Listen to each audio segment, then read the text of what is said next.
Atlantis had 10 kings. Just as you have 10 toes in Daniel 2, you have the 10 horns in Daniel 7, the 10 kings and horns in Revelation 12, 13, and 17.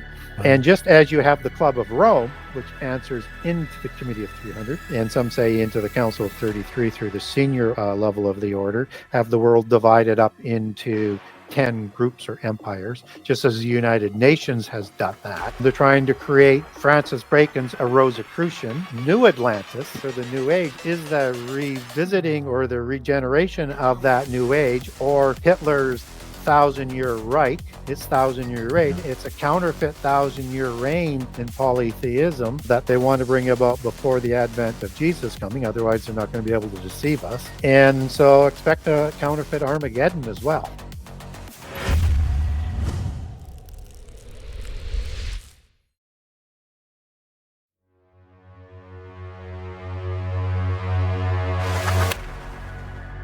I think we all get the feeling that something just isn't right in the world. Welcome, fellow foilers, to the Tin Foil Hat Club, where we dare to discuss all the things we don't talk about in church. And where yesterday's fiction becomes tomorrow's fact. When you've got a government that's lying to your face, controlling the information through the media that it owns, that's not a recipe for peace in a civilization. Atomic. The electromagnetic waves affecting our planet. Megalithic cyclopean sites. Anderson Cooper, intern for the CIA. Watchers in the days of Noah.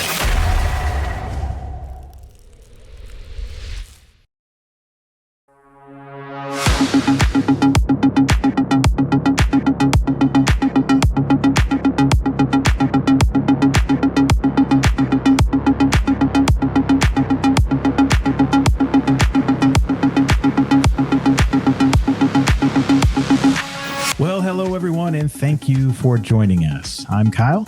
And I'm Ben. And thank you for joining us yet again. So we have a great show lined up for you guys today. We're going to be speaking with Gary Wayne. More on him in just a second. I'll give him a more proper introduction. But first, I want to share a few things with you guys before we get going.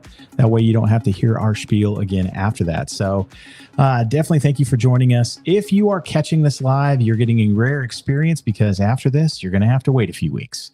We're going to have a continuous release schedule. I know this is a new thing for us on our show, which is kind of fun. You guys get to be a part.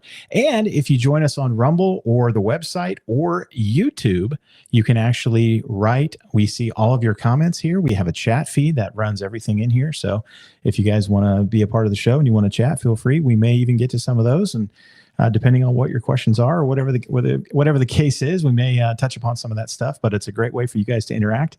If you are watching this not now, you're probably not going to see this for about 10, 12 more weeks because that's about how far out we are in our recording schedule now. So definitely exciting to have the opportunity to do this with you guys. So just a few things we wanted to share with you before we get too far into the show today. Okay, here is what you can do actually to help us out. If you want to go and you want to find out the 4 ways that you can help support the show, everything you guys do, sharing with other people, liking, subscribing, doing all those things, really helps out the show. Obviously, we have merchandise. We have a lot of other things too. Being part of this live stream is yet one other thing that you can do to help out and support the show and share with others. So if you actually go to this website right here, thetfhc.com/support, you can actually find out exactly the 4 ways and things that you can do to help support the show.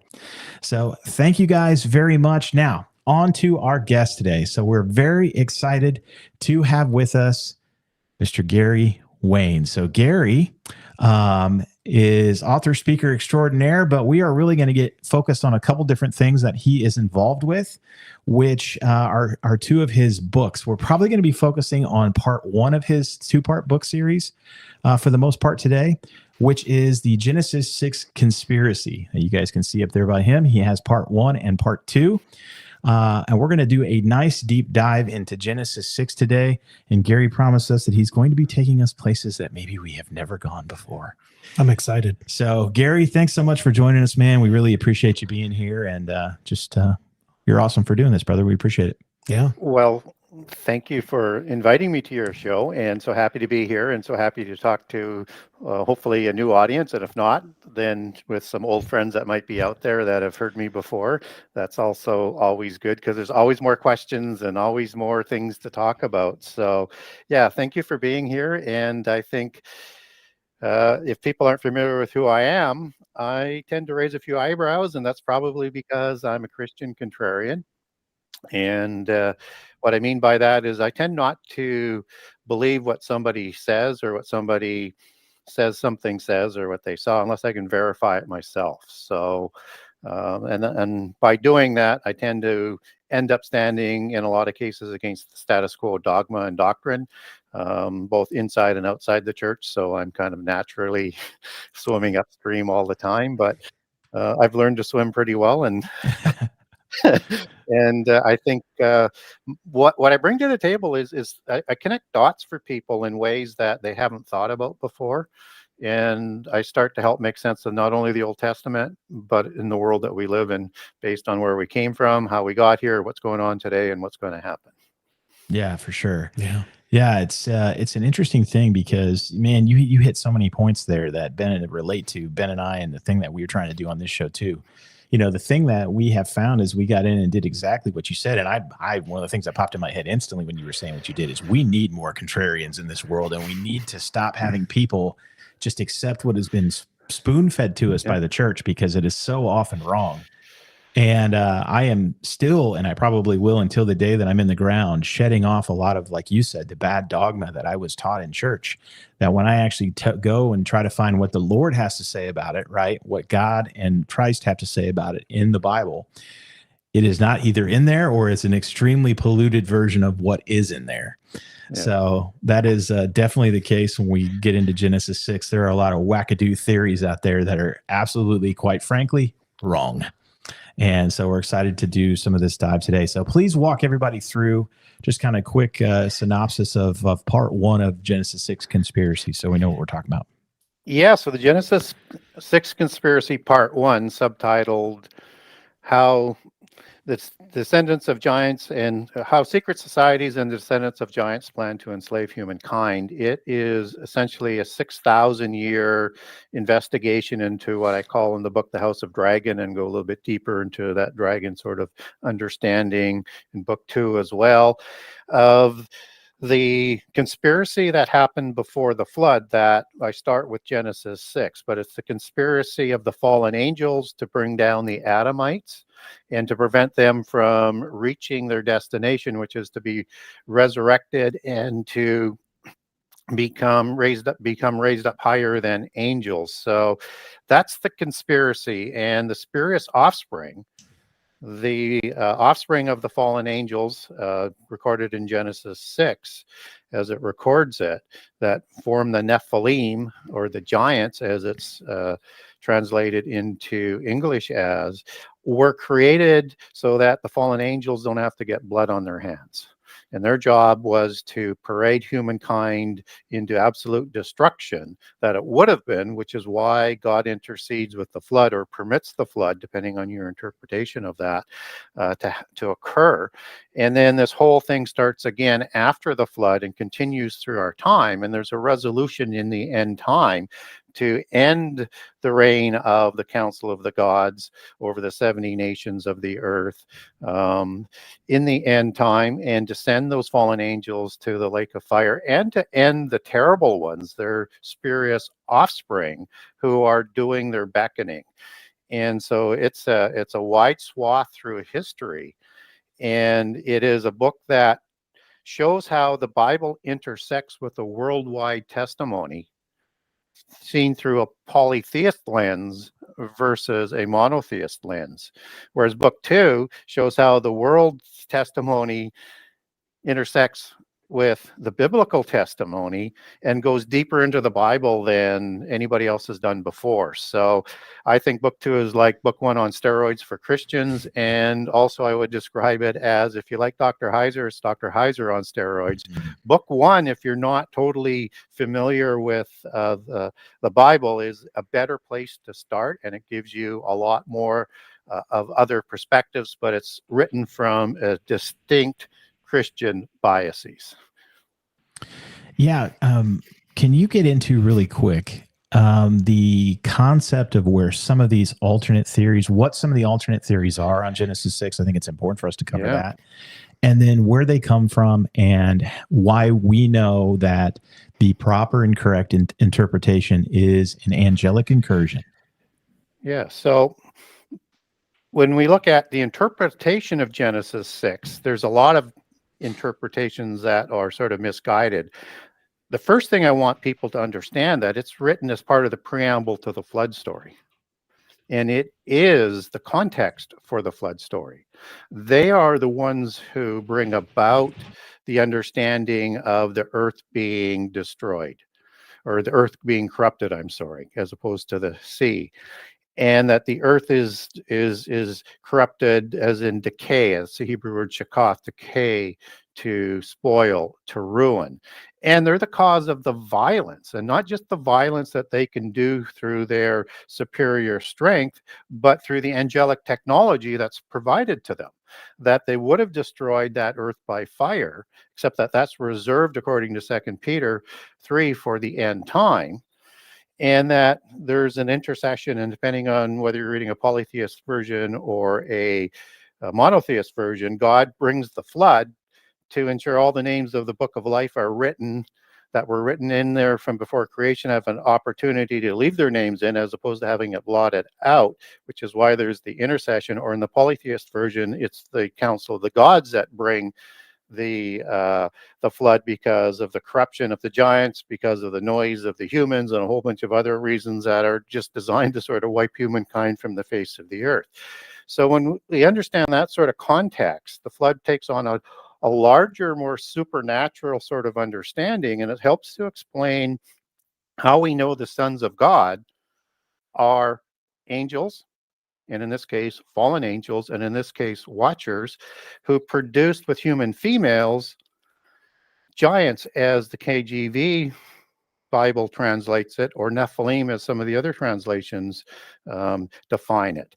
And that word Nephil, which is the singular form of Nephilim, I am is the male plural, representing majestic or royal bloodlines, as you take that back to the I am suffix through the languages that I do in book 2 for people.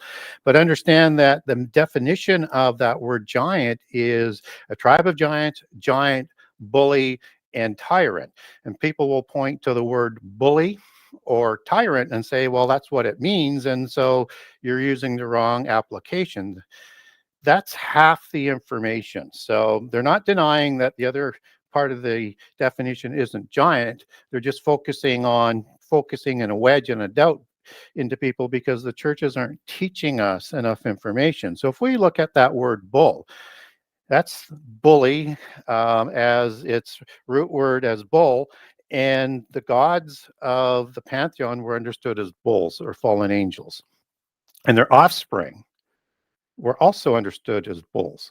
So in whether you're looking at the Sumerian texts, whether you're looking at the Ugaritic texts or other texts around the world, that's a common term for the demigods and the gods. And the demigods is defined in polytheism as the offspring of a god and a human male, or a goddess and a human female. And so when we see the bulls of Bashan that's talked about, and particularly when they're surrounding the cross in the book of Psalms, these are the bulls of Mount Hermon. And in the Ugaritic text, the Mount Saphon, where El, parent god, ruled before the flood, and Baal, son of El, rules after the flood. And both create giants. And so when we look at the word tyrant, that goes back to tyrannos as its original word, and Taruanos as it was known in Anatolian, and were used to describe the giant kings that were understood from a specific bloodline called the Herculides bloodline, from the Cretazens, from Zeus and Alcmene, the human female, and they were called tyrants for their style of rule. So again, it's forming back into the giants. And if you look at Alcmene as a human female, Zeus as an offspring god who produces the giant Hercules, you have the same story that's going on in Genesis 6. Now, from a scriptural perspective, We have Nephilim and Rephaim giants, and it's the Baalim, Baal and Anat after the flood that are going to create the Rephaim, whereas it would be El and Ashtaroth in that pantheon that creates giants before the flood. And so you have a distinction in the giants, and we can get into that a little bit more later, but just in book 1, I introduced the Rephaim. I don't do a lot of distinguishing between them and the Nephilim, but in book 2, I really get into that. So if we understand the fallen angels as the gods of the pantheon, we can now look at a polytheist testimony through a polytheist lens of giants that are created all around the earth that matches perfectly with Genesis 6. Now, a lot of people will say that the sons of God were humans or Sethites.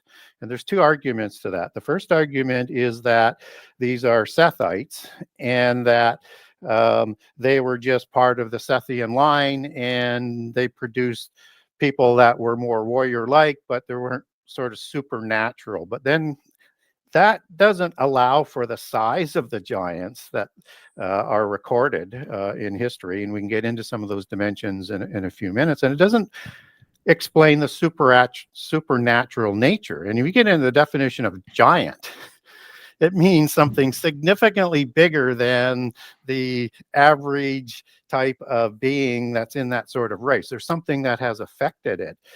And so the other argument is that they're the sons of God as they're called in the New Testament for the Christians that are going to be resurrected. But that is a prophecy that hasn't been fulfilled yet. And that sons of God as we're adopted, even though we have human fathers versus God as the creator of the angels as it's recorded in Psalms 104.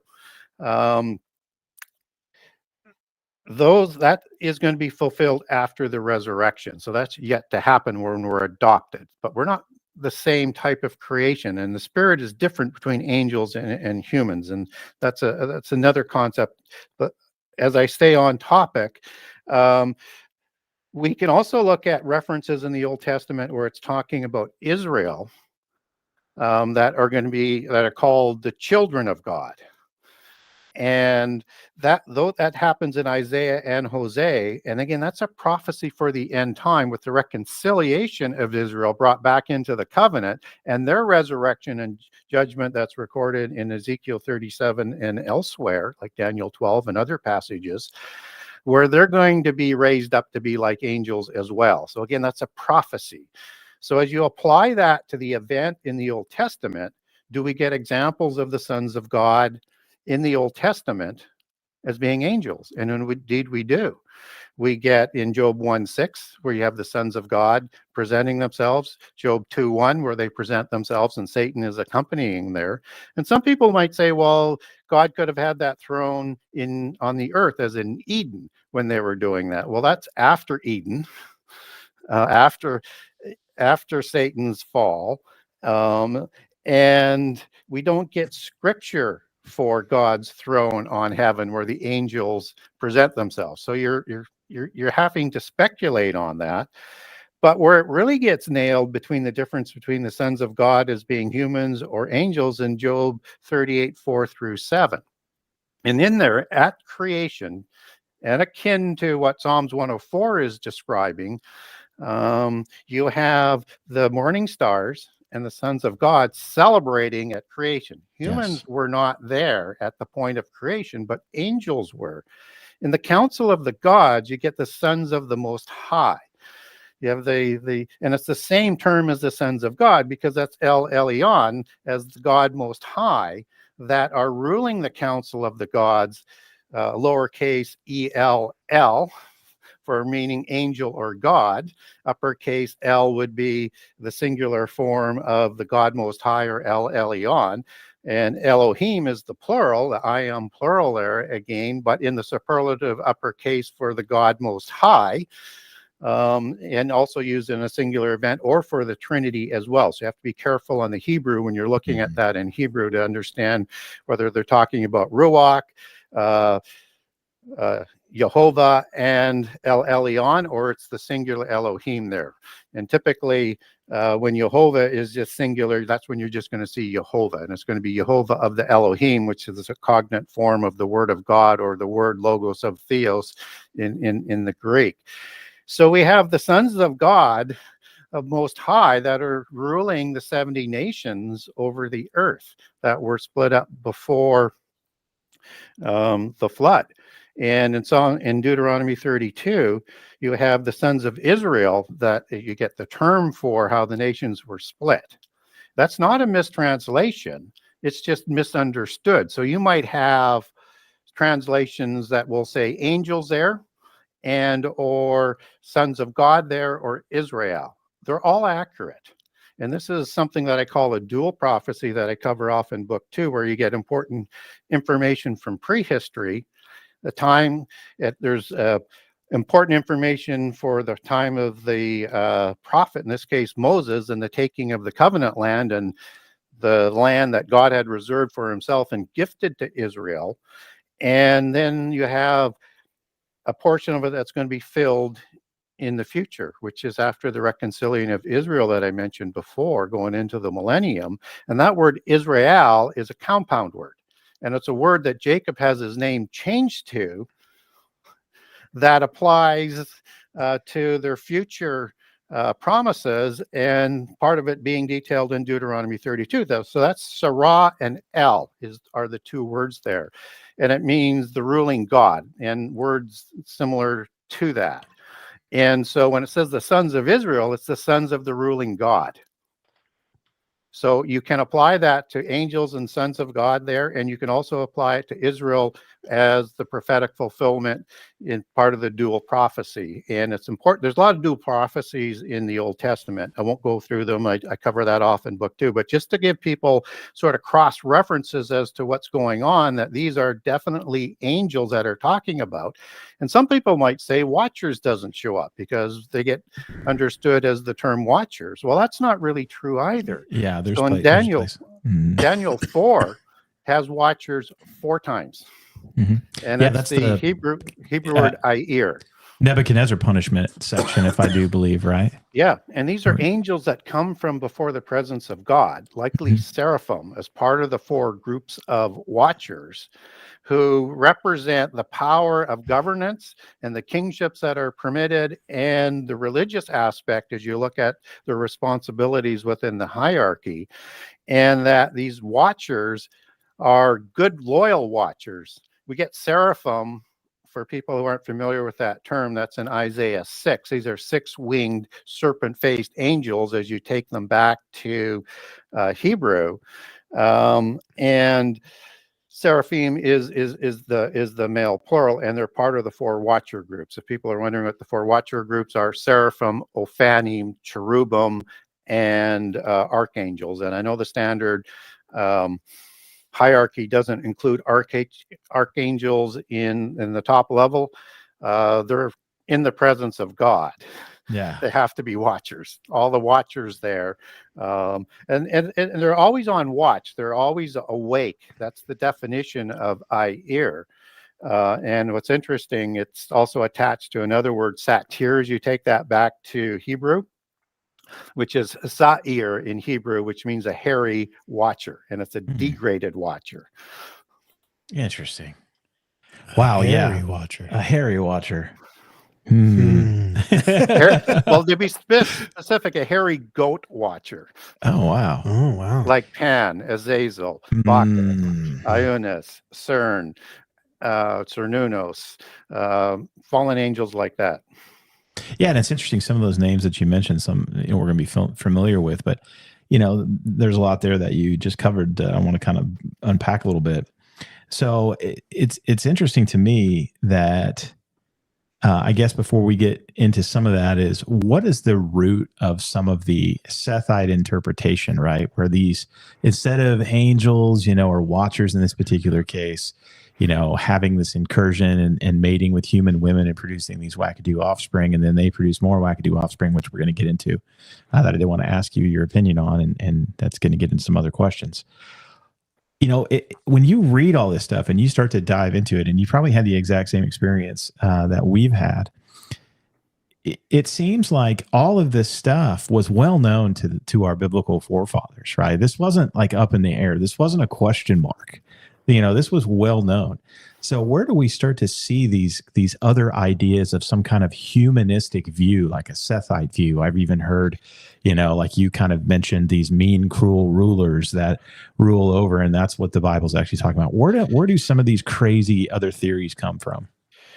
Well, there's a number of sources, and we get a heavy influence starting a couple hundred years ago that has roots to beginning with the formation of the Roman Catholic Church, and that the church fathers are having a debate, and they're struggling at that time to say, could that really be actually true? And what they're trying to do is separate themselves from the polytheists. They don't want to be sort of confused there. And that's part of it. The second part of it is, and I'll put it into like 3 parts, maybe 4. The second part of it is they don't want to have that term sons of God to in any way stain the meaning of the Word of God, who is the Son of God, as he's called in the New Testament. And when I've talked to ministers, they say you just can't have other sons of God. That would mean he's not really the Son of God. I said, well, my response to that is you have to read all of the passages and understand everything in the context. And that if you look at the Word of God, that's when God speaks. So he's there in Genesis 1 as the Word of God. And so is the Ruach there in Genesis 1:2, just as Elohim in the superlative tense there is when he makes the command, the Word creates everything, as Colossians 1 talks about. That includes the angelic order. So it doesn't diminish Jesus at all. And he's called the firstborn of creation. And he's the branch of God as an extension to do these things. And there's a distinction between God and Jesus, but they're inseparable. And I won't go through this whole Trinity argument in too much more detail, but you can also read in Proverbs 8, where he is first created and before creation, and he's there in the beginning, and as Alpha Omega. So they don't want to diminish that sort of aspect, and they don't want people to think that he's like a fallen angel or any way associated with the giants. And so that's part of that sort of protection. The third part of it is that if you look at the 4-class system that was imposed on the whole world, and the feudal system as it would be understood in the European context through the Middle Ages, is the giants imposed this 4-class system everywhere. And in the top 2 classes, you have the royals, and they populate the ruling class, the warrior class, they populate the priest class, and the teaching or the educated class, and the oligarchical class. And then they leave the bottom 2 as a small entrepreneurial class, like in ancient times, like bakers and blacksmiths and things like that. And then you have the slave and working class and or sacrifice class. It's all part of the same class to them.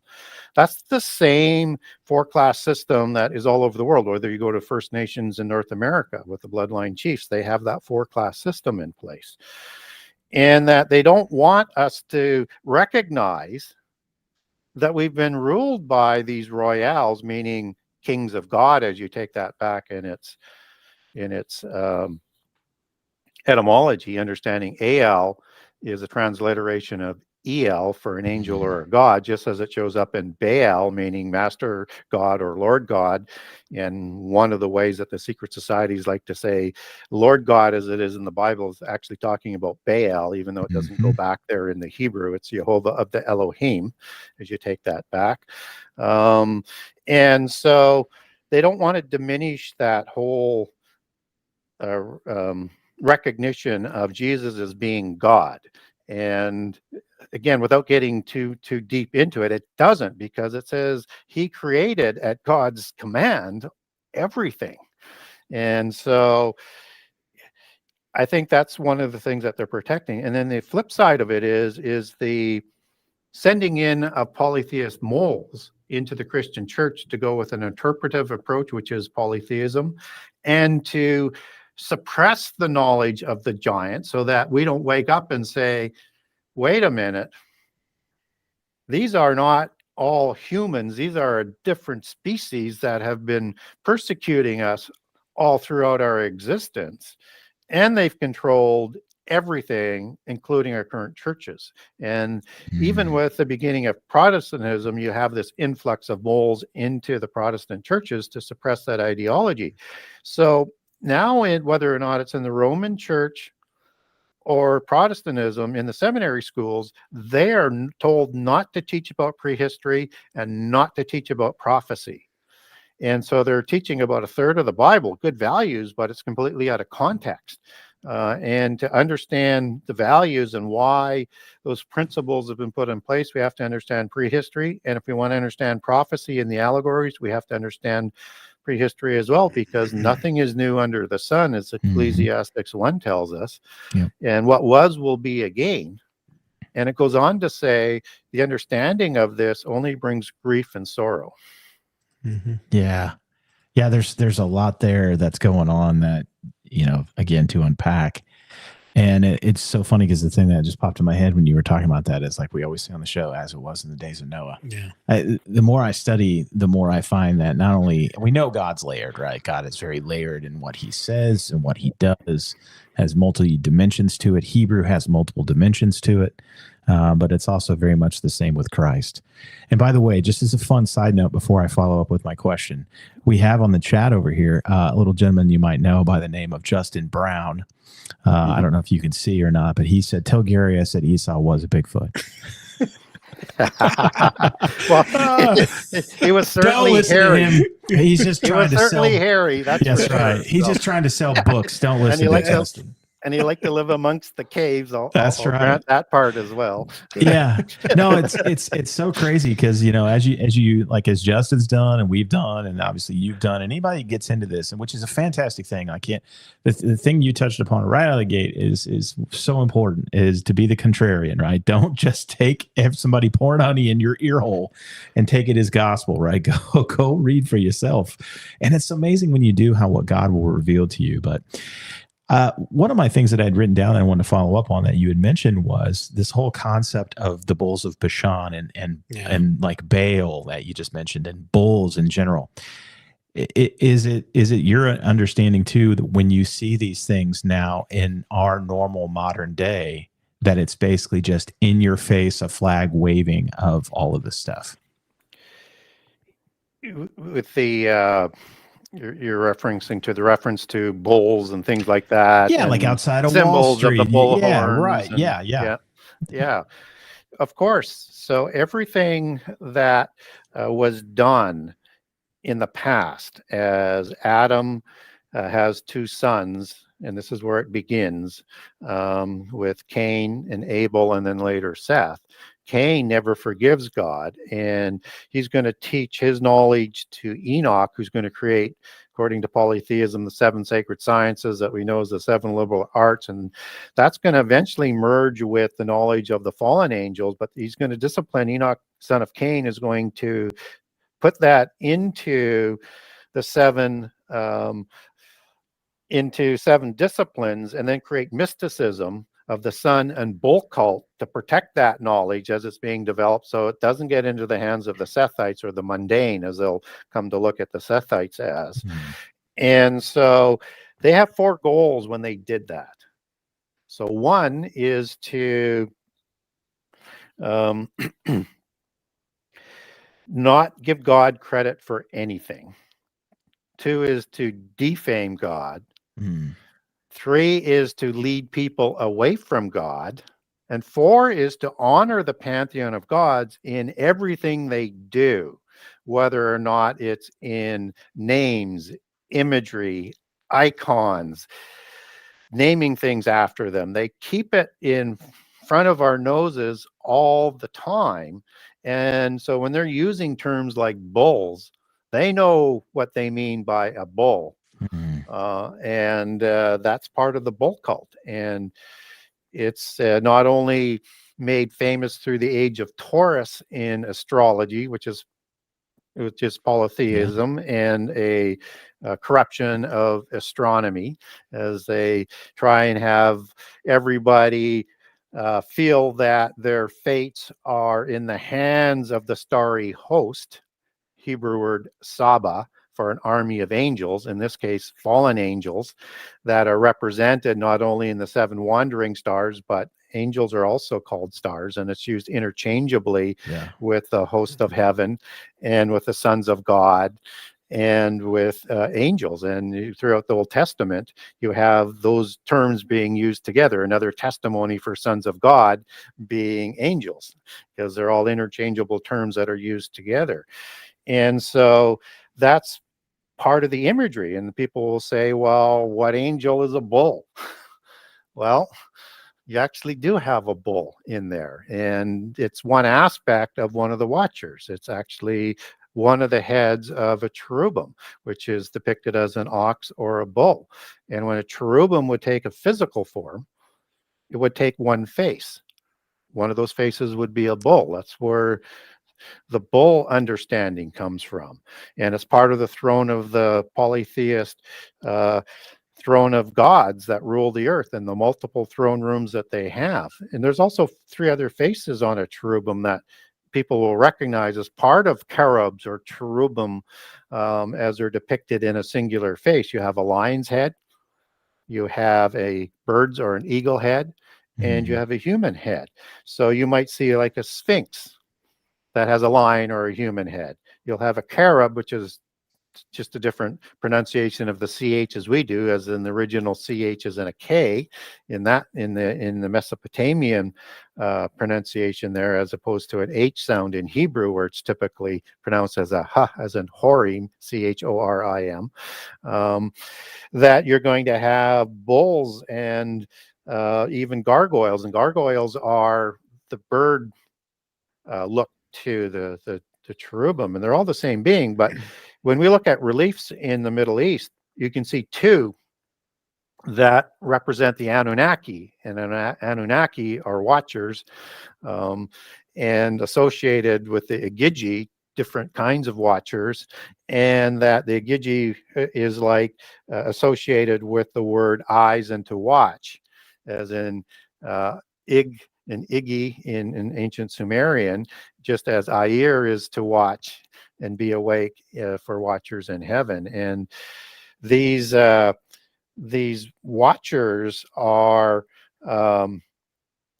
represented in iconology and imagery all over the world. Just look at coats of arms. You've got dragons on there. Yeah. You've got unicorns, which are an allegory for the cherubim. You have lions and you have eagles. These are all, again, part of the cherubim, the most powerful. And the cherubim are kind of like warrior type of angels as well, just as you have 2 cherubim with swords of fire guarding the gates of Eden after the ostracization of Adam and Eve. And so they are going to populate their imagery with in the whole world on everything that honors the pantheon of the gods, whether it's the buildings, whether or not it's the names they name things after. And so bulls are always kept alive. And if you look in most polytheist ancient cultures, the bull has a significant aspect to that polytheist religion, and it's in all of the religions around the world. And even the sun disk is held between 2 horns. Yeah, it's kind of fascinating, talking about the sun and the moon and the worship of all that stuff, because and this kind of ties into, before I go here, I guess it ties into another question I was going to ask you, and I think it's kind of rhetorical, but I just want to still ask the question, because I don't think you can really get to all the things that you've gotten to without these. But I would assume a lot of the, what we would call extra biblical texts, like the book of Enoch, and I don't know how much of the book of Jubilees you've kind of gotten into or not, but I'm sure that that's kind of helped shape a lot of this too, because you kind of have to mold them together in order to get this complete picture that you don't get in just the Bible. Yeah. So the first thing, if you're going to do things outside the Bible, what I recommend, advise people to do, is measure all things written outside the Bible against what's written in the Bible. and note the differences. And if it's directionally different, you want to understand that that is not something that you want to rely on. And if it's from a polytheist piece of information, understand that's an interpretation that's designed for their agenda. So you want to be careful on that. And for things that are generally associated with the Bible in terms of its history or apocrypha, you still want to use that same sort of measurement. So do I use in book 2 direct references from the book of Enoch? Absolutely. Or in book 1, I'll use the polytheist references to show you what they believe. Absolutely. But I also know the book of Enoch has some issues to it. We do not have a complete Hebrew manuscript to it. So I have a document I send out to people when they ask for it that shows some of the differences to show you that there's some corruptions in there. Not a lot. I like book of Enoch. Jubilees is a little bit different. I think it's good to read it. I think it's good to understand it, but understand that it is a solar-based belief system in the Jubilees, Book of Jubilees. And whether this is the original or not, we need to understand that polytheist groups like the Essenes look at the Book of Jubilees and Enoch, son of Cain, as two of their most revered items, one being a patriarch, one being what they would call their scripture. In the Old Testament, for the Hebrews, for the people of Israel, and one deduces that would be the Sethites before the flood as well, would be done on God's calendar that he asked us to use, which is the lunar calendar. And so the solar calendar is part of the sun worship. And that solar calendar worship is introduced by Enoch, son of Cain, versus Enoch, son of Jared. And for people who aren't aware, there are two Enochs. You need to understand that because the secret societies and the Gnostics like to conflate the two and then adopt them in and use that as wedge issues against Christians. So we have to understand they both wrote scripture. So in the book of Enoch, when it says he's 500 years old, that's a corruption. Enoch, son of Jared, is taken to heaven at 365. So we have to be careful there. Now, I don't think that corrupts the whole first book of Enoch, but it shows that there we don't have the original Hebrew, and there's likely been some changes there. Second Enoch, I do not like. I think that's been totally corrupted or is polytheist, as opposed to third Enoch, which is even more corrupted and has Enoch, son of Cain, as I think they're clearly describing him being raised to angelic status through his knowledge, just like Thoth was or Mercury was and other gods around the polytheism, and even to son of God status, as he's described in their name Metatron. I think that one's totally corrupted. I do like, but we only have fragments of it, is Enoch, Book of Giants, as opposed to its longer version where you get the Manichaean Book of Giants and you get some Persian influence and Manichaean influence on that. But I do like the fragments that we have on the Book of Giants. I think that one may be part of the original as well. So that's my advice. And if you're going to be speaking to Christians, I always measure against the Bible. I start with my Bible premise first, and then I start to try and add in some other context. No, that's good. That's exactly kind of the same path that I went. When I started reading the Book of Enoch the first time, I was like, it made so much sense because it filled in a lot of holes that are not necessarily talked about in Genesis. Not to disparage Genesis, but I think what we're getting in Genesis, first of all, I know it's largely attributed or most often attributed to Moses, but I think there's a lot of scholars out there that'll say there was actually probably multiple writers that had their hand in that, and one of them could have actually been Noah. It's very possible. So I think what you're getting is, I think you're getting kind of a rehashing of events, so to speak, a Cliff Notes version, because it was well known to them. But when we read it now, it just doesn't seem that way. So when we read Genesis 6:4, we're like, whoa, you just talked about some kind of event that's like angels and human women, having intercourse and producing offspring. Why did you only spend 2 seconds on that? So two things for people to look at in terms of the Bible is, number one, is that it's going to come down, depending on your timing of the Exodus, somewhere between 1200 to 1450 BC. And, I'm of the older dating on that from a biblical chronology. And that is a younger handing down of the Torah to Moses by God than what you get polytheist accounts on. And so they'll have references to the same events in polytheism, like the Epic of Gilgamesh, and they'll say it's an older version, therefore it was copied. We have to understand when we received the Torah, and it's a later date. It doesn't mean that it's not accurate. It's just that that's what's provided to Moses.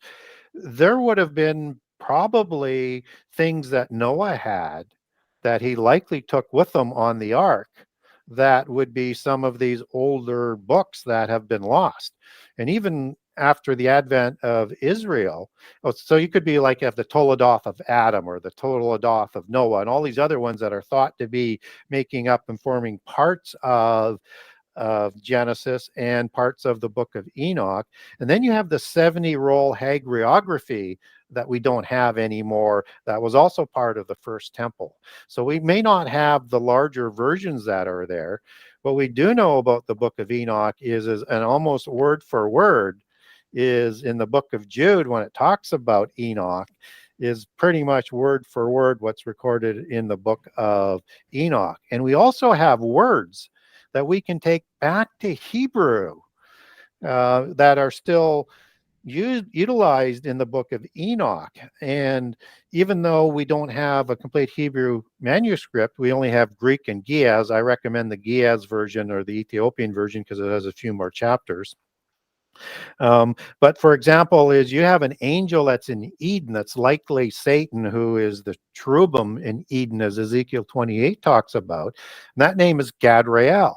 That word means wall of God or God's wall. It has a Hebrew meaning attached to it with two Hebrew words. And Ophanim, which is a term that I used earlier for one of the watcher groups, those are the angels that are in Ezekiel 1, 3, and 10 that are in the wheels in the throne of God vision. And there's two words in Hebrew that are used for wheel there. One is for the actual wheels, which is Gilgal, as in Gilgal Raphaim, or the wheel of the giants. That's at the foot of Mount Hermon. And the angels that are distinct from the cherubim, because one of those faces of the four-faced Ophanim is a cherubim face, so it's distinct, and it's in the wheel versus being in front of the throne, as depicted as pulling the chariot of God in the book of Psalms. That is the Hebrew word Ophan for those beings that are within the wheel. And you put the I am male plural on, like cherubim or seraphim, and you get Ophanim. And that's one of the four groups of watchers. And as they're named Ophanim in the book of Enoch. So we have lots of those types of words that we can take back to the Hebrew. So we know it has a Hebrew basis. We don't know what additions have been put into it or what all the corruptions might be. Yeah, someone, I don't know if you saw it or not. I don't know if you can see the chat on your end. It'd be great if you could. But someone actually, oh, perfect. Yeah, someone asked, what's the language of Enoch? The answer to that is, I guess, and Gary can correct me if I'm wrong here, all of the copies that we have found thus far in Qumran, in the Dead Sea Scrolls, I believe were Aramaic. They were no Hebrew. They were only Aramaic. And then the ones that we have the most complete version of are actually the Tewahedo Jew, which is Eritrean and Ethiopian, which is the Ge'ez that Gary mentioned. Is that accurate? Yes, that's quite accurate. And also we have Greek versions as well. Yeah, but they're later versions. So those are the oldest ones that we would have the full, the full book of Enoch that we have today, with the language is not original Hebrew. And Aramaic is not Hebrew. Aramaic is introduced when Israel is in exile, or southern kingdom Judah is in exile in Babylon. and all of the people lose the language of Hebrew except for the rabbis. And then so Aramaic is like the Greek of the Persian and Babylon Empire, right? That's the international language. And so they create the Targums from Babylon in Aramaic starting then, because they're trying to teach Hebrew to non-speaking Hebrew people, Yeah. and they're trying to add editorialism into it. So you want to be careful with the Targums as well. Yeah, the only other thing I'll add, just to answer this person's question, one of the things that I have found too when I started to study, typically a lot of scholars will use when we find these manuscripts, we find these fragments, or really more fragments than anything. What language are they written in? And they'll typically date or try to date the manuscript or the book or whatever it is based on that. Obviously Aramaic would be more recent than Hebrew. Yeah. The only challenge with that is just because that they couldn't find a copy in Hebrew doesn't mean that at some point it wasn't originally written in Hebrew and we just didn't have that anymore, and at some point maybe that it got damaged and it was retranslated into Aramaic or whatever. So it's kind of a little bit of a dangerous scholarly road to go down. It is. It's one of those pieces of misinformation that polytheists love to utilize. And we need to be aware of that. And we need to understand that there were scribes all the way down through Israel and what I call visible Judah versus the lost tribes of Israel. And that they continually updated the scrolls to ensure that they wouldn't be lost, and that they had lots of copies of in case of war and things like that. So that was a regular renewal of that. And when you're writing on scrolls, they have a shelf life versus stone, where they would have originally done some of the major ones on, which is why you don't tend to have a lot from the Old Testament of more ancient version on scrolls, because they're only what's surviving of that was done in stone. Yeah, one of the most fascinating things they actually found in Qumran was something they call the copper scroll, where they actually had inscribed on copper so that it would actually not wither. Yeah, like a parchment would, or just like a cloth. One of the other things too that I wanted to kind of, and this is an interesting question for the 52-minute mark, but I have to ask just because I probably put the cart before the horse a little bit here. But what was your path, just out for a fun curiosity question, to get into this?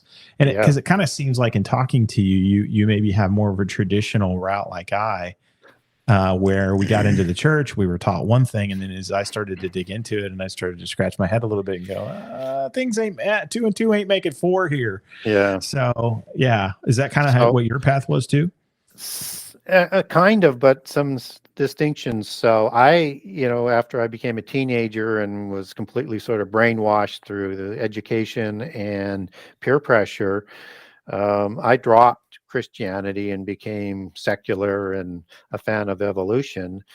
And I came back on my path, which gave me the new eyes to have a look at things, with a challenge. And we were drinking one night when I was 20 or 21 years old, and my brother and a friend were there, and they're talking about Antichrist, the false prophet. And they said, late into the evening, how brave are you? And if you have enough courage, we'd like you challenge you to read a book. And I thought they probably were going to talk about the Bible because of what they were talking about.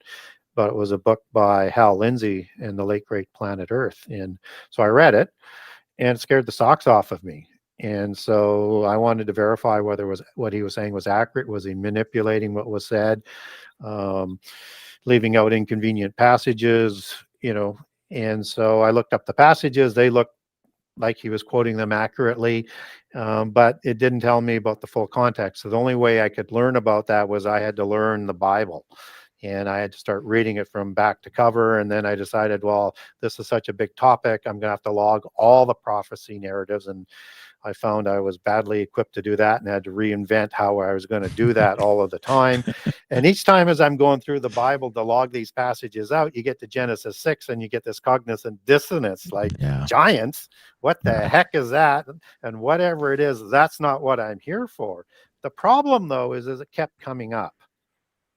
and even after the flood. And then you've got demons, and you've got fallen angels, and you've got the stuff carrying through to the book of Revelation in a lot of the cases. And I can make a good case, and I do in book 2, that the mighty men are the descendants of the giants that are talked about in terms of the kings and the mighty merchants and things that are being talked about in the book of Revelation as you take that back to Greek. And so I had to learn about the giants, and I didn't want to. But I decided I'm going to log it all out. And I got fascinated with it. And I was a history and a mythology buff before. So I know about heroes. I know about the Watchers. I know about these types of things. And so it's connecting. It's kind of connecting with me, but I'm not really sort of ready to do anything with it. But when I decided I had all of the prophecy sort of laid out, and I understood that there's a direct relationship between prehistory and the allegories with end time prophecy, is I thought, if I want to write about prophecy, maybe I should try and see whether I can get published, and can I even write a book, and would anybody buy it, and would anybody like it? And so I thought, I'll write a short book.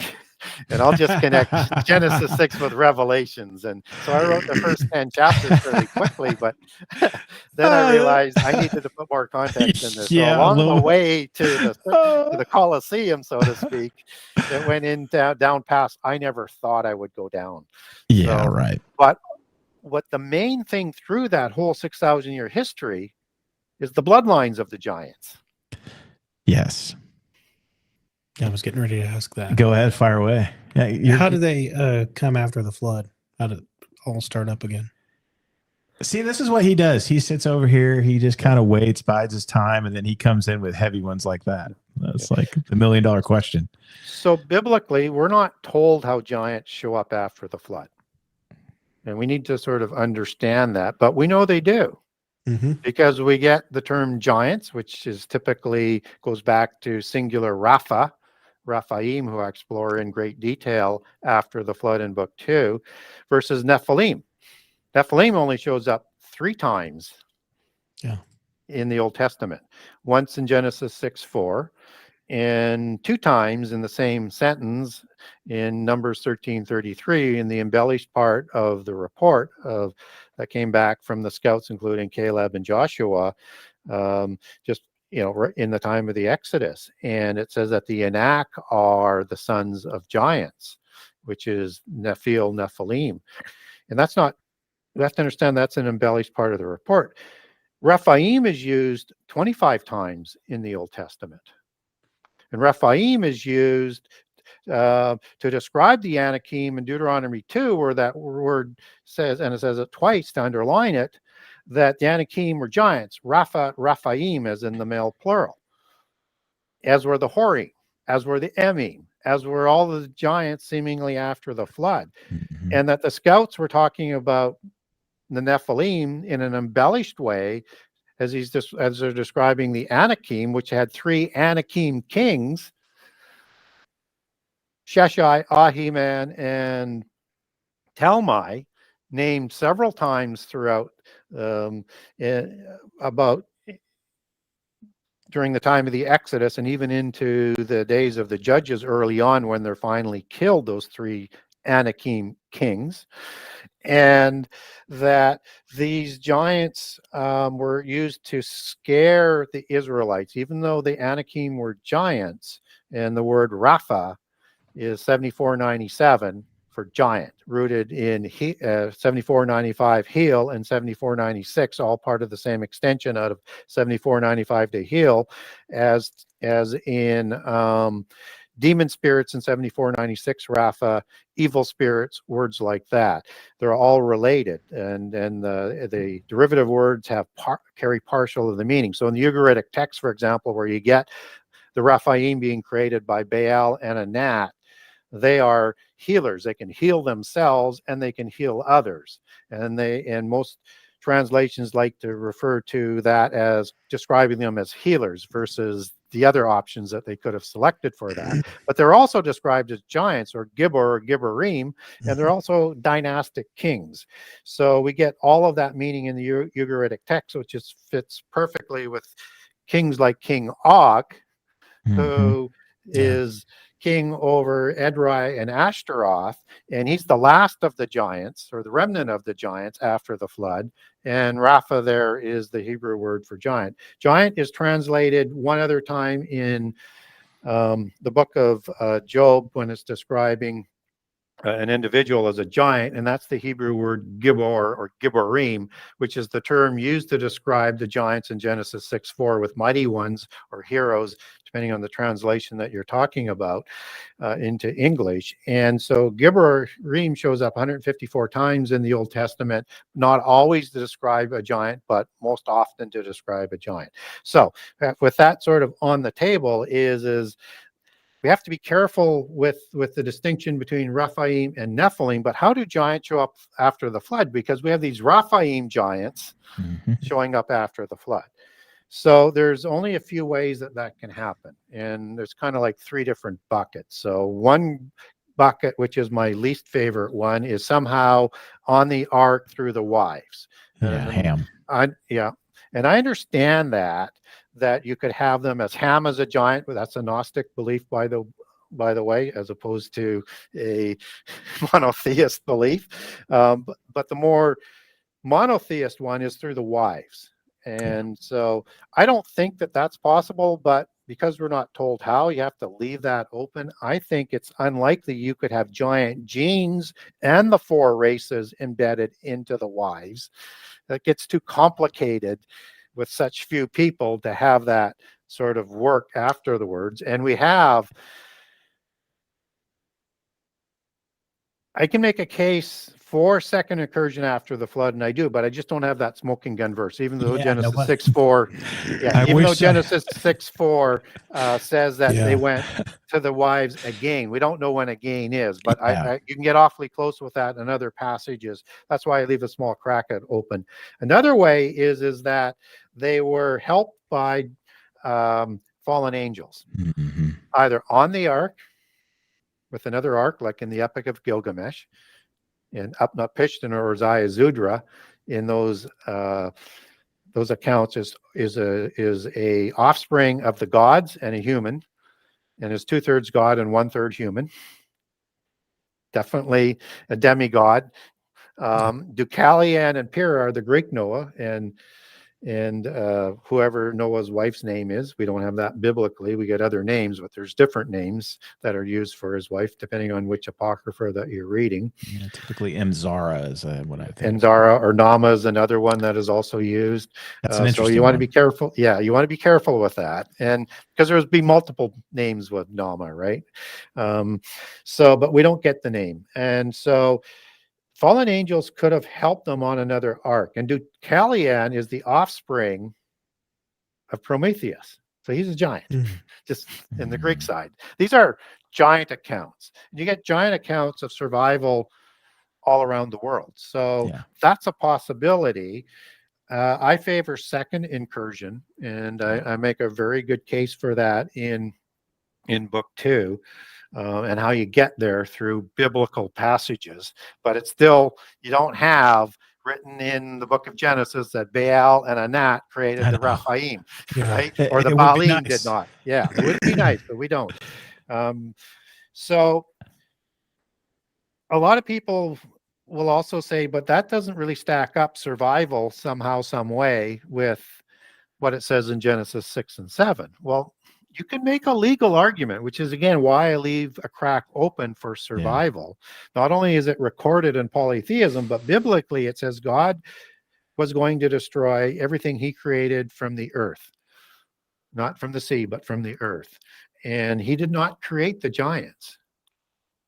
And so the fallen angels did. So you can make that legal argument in those two passages in Genesis 6 and Genesis 7, that God is Alpha Omega, knew everything that was going to happen before creation, and he's letting everything play out through free choice, just as angels had free will, free choice to rebel, and he knew the type of things that they were going to do, and why the plan to create from the beginning the Adamites to be the resolution to the angelic rebellion is so powerful, and how the fallen angels did not understand that there would be a resurrection. Otherwise, they wouldn't have crucified Jesus, as First Corinthians talks about. That it starts to make some sense that fallen angels are wanting their spurious ones to continue to try and ensure humankind doesn't reach our destiny that we have to choose through faith and get immortality, because we were created mortal, whereas angels were created immortal. And so I leave that crack open. I heavily fall into a second incursion one, but even in the epic of Gilgamesh, you get a second incursion, and you have survival with the Ark story of giants with Upnuptition and all of his family is archetypical Nephilim, all 2/3 God, 1/3 human. And Gilgamesh is 6th generation after the flood, king of Uruk, son of Lugalbanda in Uruk, and the fertility goddess Nin, and a bull goddess. Oh, here we go again. Right. The bull is common. back. Yeah, yeah. And Gilgamesh is called a bull as well. Yeah.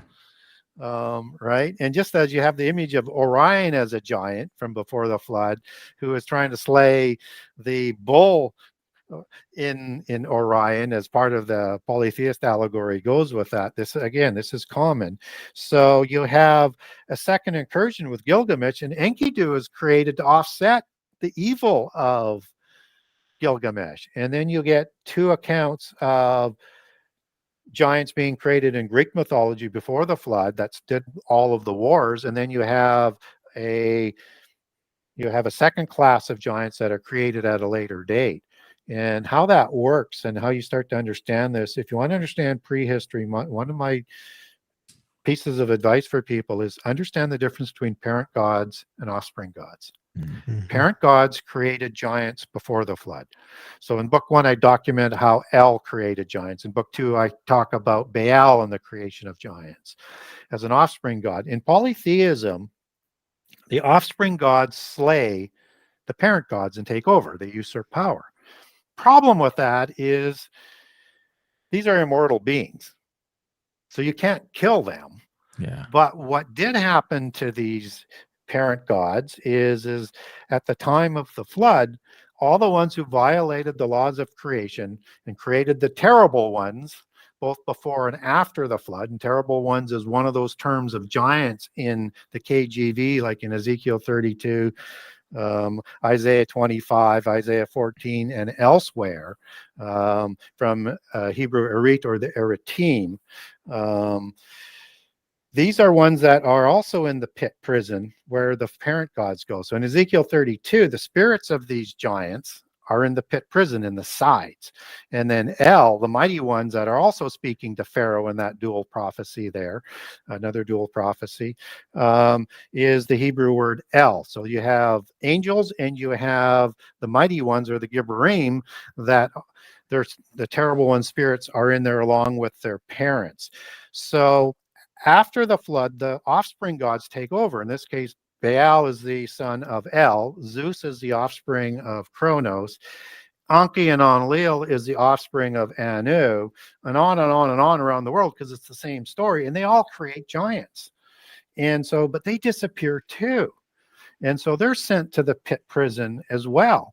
And so in the Ugaritic text, you have these fertility rituals where they're trying to bring Baal and Enlil back to create more Rephaim, RPM in the original language of Semitic, just as NPL would be the original vowelless Semitic. And there's no H in either one of those words. So you can see Nephilim or Nephilim. H is part of the evolution into English and Hebrew of an addition, and the vowels were added. So Rapayu, Rapium and Rapiu is generally the transliteration that we get from RPM, but RPM is the Semitic root for Rephaim, just as NPL is the Semitic root for Nephilim that we get in the original Hebrew. They're trying to bring them back because they have a fertility issue after the flood, and they're going to have to intermarry with humans to create the hybrid giants.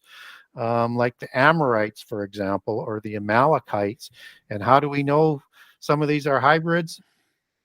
In Genesis 36, for example, you have Eliphaz marrying Timnah, the daughter of Horim, a Rephaim, as you take Deuteronomy 2's description back to Hebrew, and they start a new dynasty with a low, with the precious few females, and that's where the fertility issue comes from, and that's why new dynasties are started with a purebred matriarchal bloodline versus the dragon patriarchal bloodline. But Eliphaz is the son of Esau, brother of Jacob, and they're going to create the hybrid Amalekites. And Esau also marries Oholibamah, which is another Horim, and creates another bloodline of hybrids. The reason why you don't have patriarchs for the 9 patriarchless tribes of the Canaanites, because you only get Heth, Sidon, and Canaan of the 12, and then you get all these names like Jebusites and Archites. That's because those names are Rephaim patriarchs, and Rephaim don't have patriarchs in the table of nations for the 70 nations after the flood, right? And so you can look at those names and you can take them back to a Rephaim patriarch, and I do in book 2 through patrial and Hebrew etymology and patronymic passing on and eponymous passing on of names, and I detail that in detail in book 2. And one can also presume that I deduce, and I make a good case for it, I think, is that Nimrod, who became Gibberim, not a giant, but that's the Hebrew word chalal, meaning he broke his vow, sexual rituals, all sorts of things, and things I don't have time probably to get into today unless you really want to get a lot into Nimrod. He has got a human father, Cush, and doesn't really qualify as a giant, but he is giant-like, and then he intermarries into the original people of the east of Persia, which are the Indo-Aryans, which are giants, and the Elamites, which is Olam, of the ancient people of the east, who the Shemites take the same name on of. And there's 2 distinct groups of Elamites that's recorded in ancient history, and one are the giants, which is the Olam, and the other ones are the Shemites that are going to intermarry with them. Giants are aboriginals in the land after the flood. Their definitions all include aboriginals. They were already there after Babel, after the offspring gods were put into the pit prison and other angels were raised up to rule over that council of gods, because Saba means a host of heaven or an army of angels, which means rank and order, and they would just move up in that ranking to replace the gods after the flood as well that went to the pit prison. And so when we look at trying to understand prehistory, we can get chronology a little bit clearer if we understand the parent gods ruled before the flood, the offspring gods ruled after the flood but are removed, and it's not that we don't have a council of gods still working in those councils over the 70 nations. They're just not named after that. Yeah. Wow. Interesting. I have never heard the Ham was a giant. I'd never heard that one before, but I have heard the tracking of maybe Ham's wife when you look at the genealogical breakdown of all the post-flood Nephilim or post-flood, giants that would run into, which is interesting. Yeah. Well, Ham is cursed for what he does. Yes. Well, Canaan. You can make a case that he either raped his Noah's wife or raped Noah. The language doesn't suggest it's the wife, but that's how people would like to interpret I think that's it. Out there myself, but yeah. So, but the language indicates that it happened to Noah. And again, I cover this in book 1. I also have a great document and I supply it no charge for people. And whichever way it is, it doesn't really matter. But homosexuality is part of the giant mythos as well. Yeah. But it's not Ham who receives the curse. Yeah, it's Canaan. None of the other sons do. And what Canaan does, he says, I'm not going to be bonded.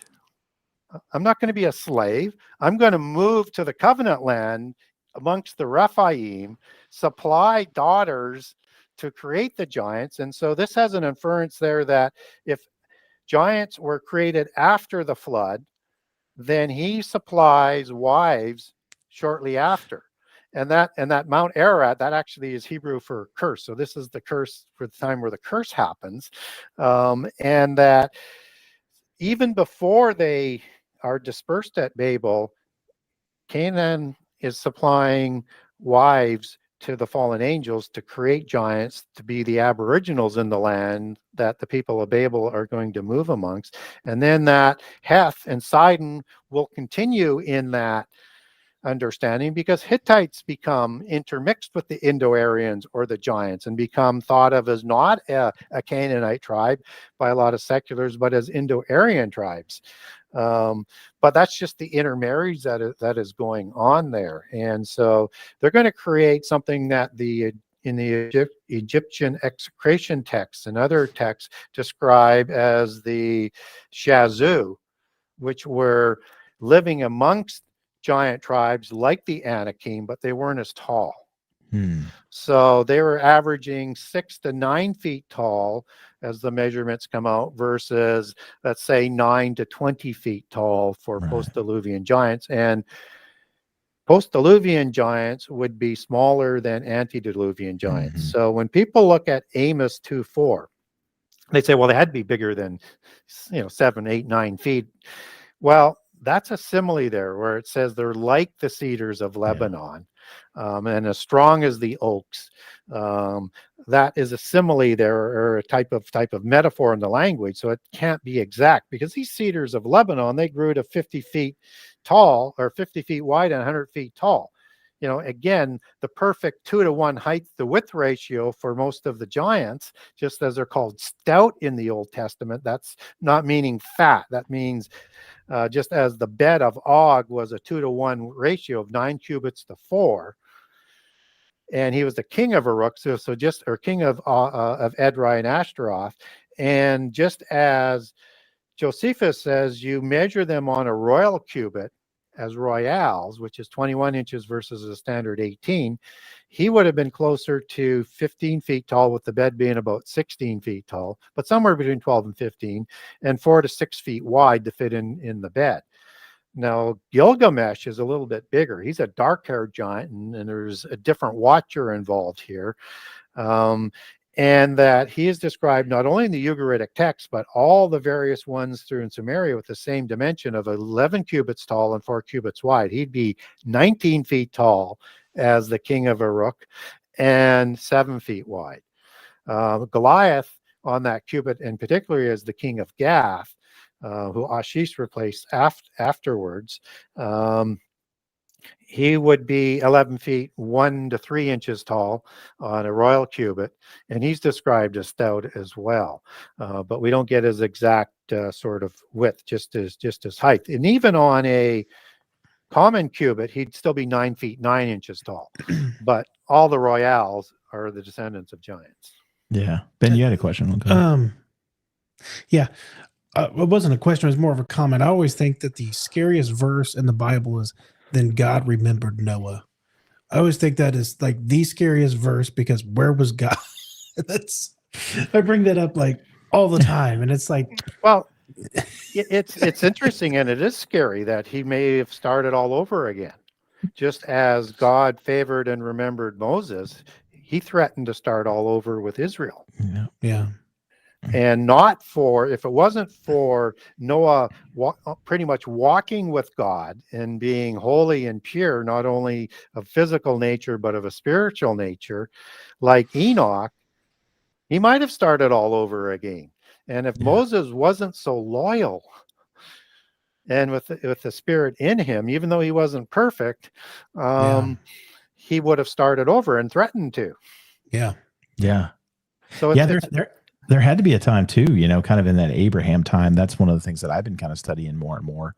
And it's an interesting thing when you start to study like Genesis, and then you go and you actually look at Jubilees, because Jubilees gives you a much more complete version of like maybe what was going on at the time that you don't necessarily get in Genesis, just like we get in Genesis 6. It's very much that way in some of the other stories as well.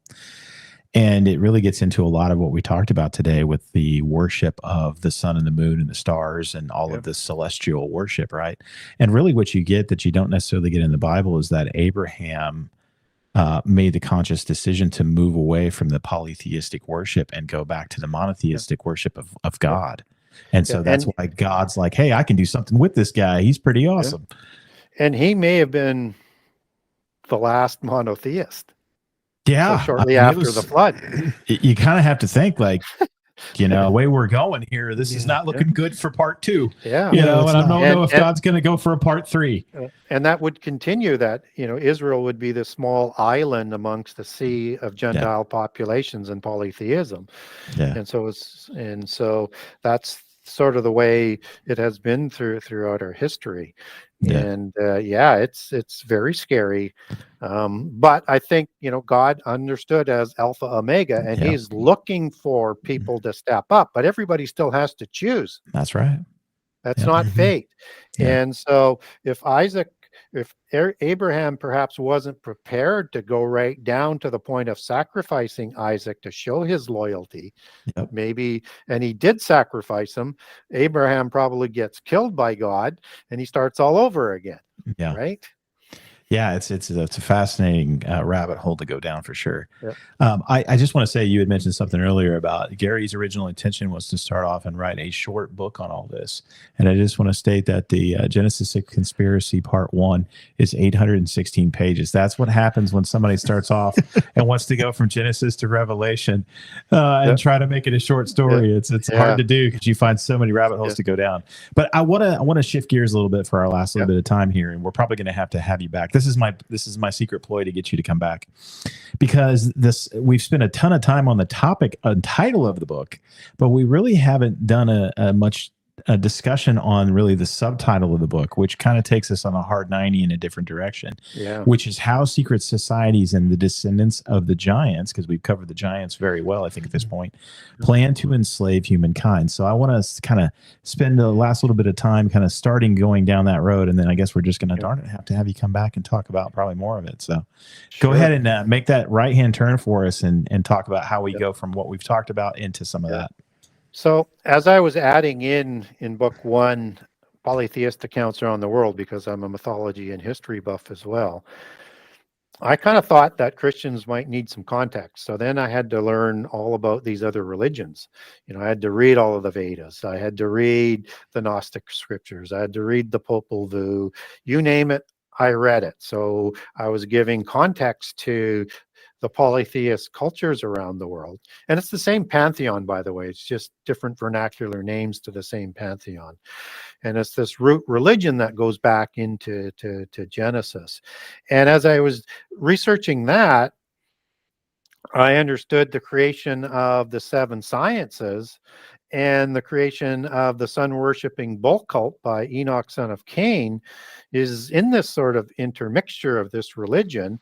And that when they decided to develop this knowledge, they needed to develop schools that became known as the mystery schools, where they taught the first 2 classes I talked about earlier in the show, the extended family of the royals, of the sons of God, the sons of heaven, as they're called around the world. And that they were going to only educate the royals. And out of the mystery schools, as they were developing disciplines to develop some of this, they developed organizations, and they became not only initiatory with the religion, but initiatory within the schools and initiatory within these sub-organizations that become secret societies. So just as we see secret societies and initiatory organizations on university campuses today, everything from simple ones that say like an Alpha House or whatever, or to the Skull of Bones of the Ivy League, which is the upper level of these initiatory organizations. That's the beginning of secret societies. And I learned that when I understood that the secret societies take their beginnings back to the patriarchs of the Old Testament, but of the Cain line, of Cain being a patriarch, Enoch being a patriarch, and that Lamech of the Cain line, and Nama, and Jubal and Tubal Cain, and that these are their greatest patriarchs before the flood. And they created these secret societies of the royals, and the ancient Masons were all royals. What we see today of, let's say, organizations like Freemasonry or the Illuminati or the Rosicrucians, for example, are lower levels of the Masonic bloodlines, lower trunk organizations, as I like to call them, as part of the thelemic tree of organizations that's shaped like a evergreen tree from Mount Hermon. Their words, their terminologies, their hierarchy structure, not mine. And so once I understood that secret societies began in the time of the creation of giants, then I understood why you have to be invited to these secret societies, because you have to be of the bloodline. And so the higher up you go in the secret societies, the more pure your bloodline is. But they have the same account of prehistory, but just seen from a polytheist lens. They have a same understanding of end time prophecy, just a different outcome. And so we need to understand the polytheist lens in terms of how the world works, what they did, what they're doing today, and why they want to bring about a rendezvous with destiny. That's the end time, and they want to do it before the ordained time. But their secret societies were well functioning before the flood, according to their history and the Polychronicon. And that's their oral history that was later written down. We don't see the full published version of the full-size text. We also see it with Albert Mackey and Adaptive Freemasonry, writing down the history in a book that he wrote in the 1800s about the history of Freemasonry and all the different versions that they have on the different aspects. And as we start to understand this connection, we need to know that this is part of the whole organizational structure that was before the flood. So you have the giants who usurp all of the kingships around the world. They impose this Enochian mysticism all over the world. Then they establish the mystery schools and the secret societies all over the world. And this is the organizational structure that paraded humankind into destruction in terms of what we see ending up in the flood, but left to its own guise would have probably destroyed the world by fire, except that, as I said earlier, is reserved for the end time. This belief system crosses the flood, and what they do in their history, according to the secret societies, is they write the directions to where all their knowledge is written down in 36,525 books that Enoch, creator of the sun worship, creator of astrology, creator of all the things that we use for the calendars with the sun worship, versus Enoch, son of Jared, which would have been on the lunar calendar. All of this knowledge is written in 36,525 books, yes, a solar number, stacked in 9 vaults stacked on top of each other underneath the Great Pyramid that the secret society say were used from the knowledge that Enoch developed. And they write the directions to this bank of knowledge on 2 pillars. One will survive a destruction by fire, and one will survive a destruction by a flood. And in polytheism, you have ages where you have alternating kind of destructions of fire and water, just as we're moving into the age of Aquarius and the water bearer that has the destruction by fire, which is why they're feverishly working to bring about the end time. And so obviously it's the one that's going to float that a fellow by the name of Hermes, or Harmines, as he's called in the Polychronicon in the history of Freemasonry, finds the pillar, finds the knowledge, takes it to a fellow by the name of Nimrod, who develops this knowledge, teaches 1,000 Masons, uses that knowledge to build Babel city and tower. And we're told in the Babel account in Genesis 11 that as one people acting with one language, nothing that they decide to do will be prevented from them doing. This is a reflection of that knowledge. And that Nimrod initiates 1,000 Masons and writes the first constitution after the flood for the Royal Masons. And he's recognized as the first Grand Master. Nimrod is recognized as the first Grand Master, writing the first constitution after the flood for ancient Royal Masonry. we need to understand the interrelationship of the giants and secret societies with us to understand the secret societies of today and what they were trying to do before the flood. It's best encapsulated in a couple of accounts in prehistory. So you have, in the Atlantean tradition, you have Poseidon, who produces through Cleito, a human female, 10 demigod kings that rule over Atlantis. That's the one destroyed by the flood. And they're trying to spread the Atlantean religion, which is the same religion as Enochian mysticism, all around the world, and they're trying to do it by war. They have a antediluvian antichrist type figure, likely in the allegory of Orion as you get it coming down through Greek mythology, that is trying to bring about a golden age of one universal religion that's not from God and ruled by the demigods who worship the pantheon. That's prevented from happening. Nimrod has the same power, introduces the same religion after the flood. This is what happens in the end time. And understand that the word Babylon for the religion, and it's more than just a religion, but Babylon in the New Testament, in the book of Revelation, or I'll just leave it there because the other one's going to open up another door. We don't have time to go down. Babylon goes back in its etymology that's used there to Babel as being the source word out of Hebrew, and Babel of Nimrod, who imposed mysticism on all of the Noahites as an antichrist wannabe figure 101 years after the flood. Well, let me try to unpack all that. It's so crazy because it's like, you know, you have to feel like this too, and you've done years and years and years of study to obviously to file a lot of this away, but there is so much to unpack because we're looking back through literally 6,000 plus years of human history now to try to unravel this, and especially like you and me.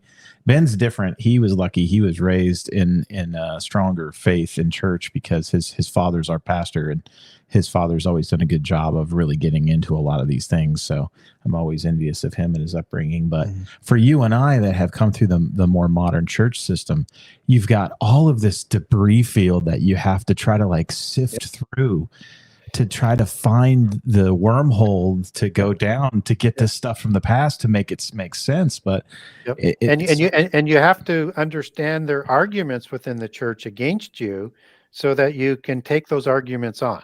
Yeah. Because you know, a lot of these people are well versed, right? And some of these, if you're depending on who you're arguing with, right? Yeah. If you're arguing with someone who is embedded in one of these secret sects, right? Secret societies, you know, and they're versed in a lot of things. They're not dumb. So you need to be able to be well armed in order to combat against that. Yeah.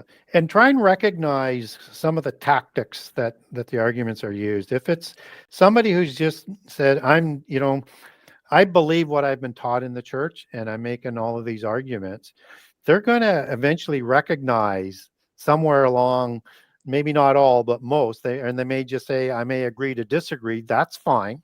That's Christian. But if they are of a polytheist nature or one of the Gnostic moles, they're going to use the chase the rabbit argument. Yeah. And people will recognize this. This is my term, and I think it's the right one, because they never rebut your argument of their first, well, what about this? Right. Yeah. And they just move on and say, well, what about that? And they try and take you down another rabbit hole. Yeah. Right. And when you rebut that, then they would say, well, what about this? But they never recognize or defend their original position. Yeah. Recognize that's the tactic of the polytheists. They're just trying to get you into a point where they finally raise one that you don't have an understanding of. Then they'll say, well, I'll use that, even though I couldn't rebut anything that you said before. Don't fall for that. What I try and do is I'll say, Okay, you're playing Chase the Rabbit. I'll play 3 or 4 times or whatever you want to play with them for, and go around there. Once you get there and say, I told you I would play 3 or 4 times, and I told you that if you couldn't rebut any of my arguments, this would come to an end. So this is my last comment. Don't let them keep going forever, because they've been trained. They have these lists of things that they're looking in front of them, knowing that most Christians who have not read the Bible enough to know the difference. So different tactic than somebody who is actually Christian, who may just agree to disagree because they're maybe not ready to have that information, but they're listening at least. Yeah. It's like a greyhound at the track. You're just chasing the bunny. Yeah, I was like, the old saying, never argue with an idiot, because they'll drag you to your level and beat you with experience. Only every time. They're professionals. Don't fight with the professionals. So I guess, to kind of wrap things up for the day, last question, and again, love to have you back to talk about this more. Do you see that the tentacles of these secret societies are the ones that are really in control nowadays and pulling the puppet strings on everything that we basically have? Oh, absolutely they do. So let's use as an example the World Economic Forum and the Davos crew. They answer into the Committee of 300 up the Thelemic tree. That's a committee of 300 families, right? We need to understand that. And it's above the Rosicrucians. It's above the Illuminati. It's above Freemasonry as I go down the Thelemic tree trunk. And they have all of these branch organizations that intersect into these trunk organizations. And so IMF, World Bank, anything to do with trade, World World Health WTO, Organization, World Health Organization likely goes in there. It could fit into a couple other ones, but and if we understand that they control everything because they have control of all the money, we can't even imagine how much money they have that's off the books, that's stored away in Switzerland that they established for banking, or the Vatican, the Vatican banking is in Switzerland too. We had control a show of that. They got control by that through the Montesa order, which was order formed to hold the Templar assets in Spain by the King of Spain, that in the 1500s is run by a Grand Master of the Montesa order named Francis Borgia, who sponsors Ignatius of Loyola. Borgia is one of the black nobility pope lines, by the way. He has grandparents that are popes. And he bails Ignatius out of jail. He uses his Vatican influence to get them sponsored into an order, becomes a Jesuit, becomes the third Grand Master in 1565, partners with the King of Spain, who he was part of the court of before, and they start doing wars with the Vatican to bankrupt them. Vatican surrenders. They get control over the banking through the Jesuits. That's part of that settlement. And then Francis moves the banking to Switzerland. And the Rothschilds are also located there. So they've centralized that.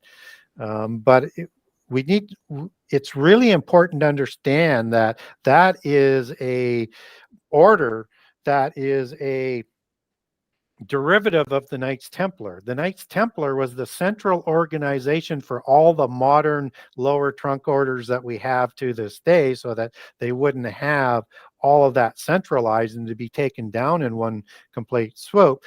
And all of the original Knights Templar founders were royals, even the 2 Cistercian monks, because why? They populate all of the priest class as possible. And at that time, all of them were of the elite so they had 2 Cistercian monks that were in there, and Cistercian monks were Gnostic monks molded into the church anyways. And they were blood relatives of other members of the founding Knights Templar.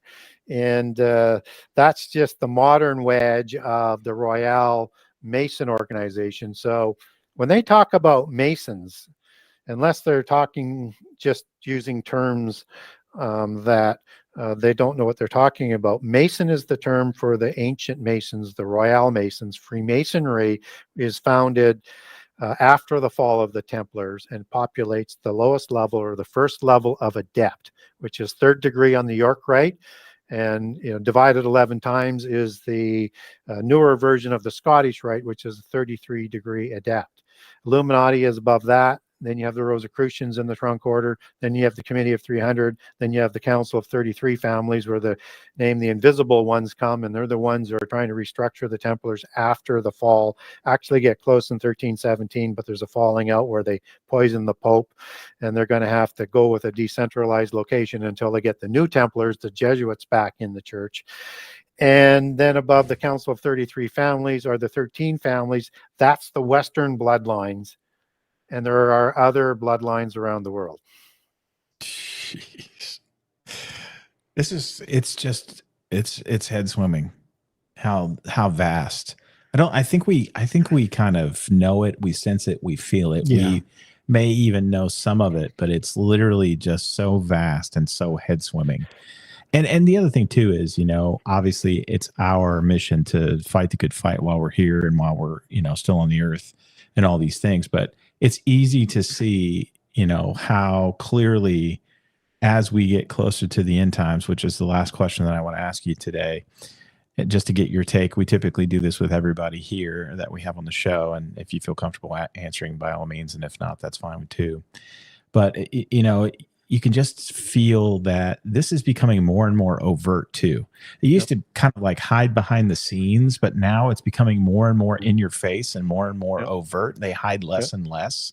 My goodness, they meet every year in Davos, Switzerland, right? Like right in front of our face.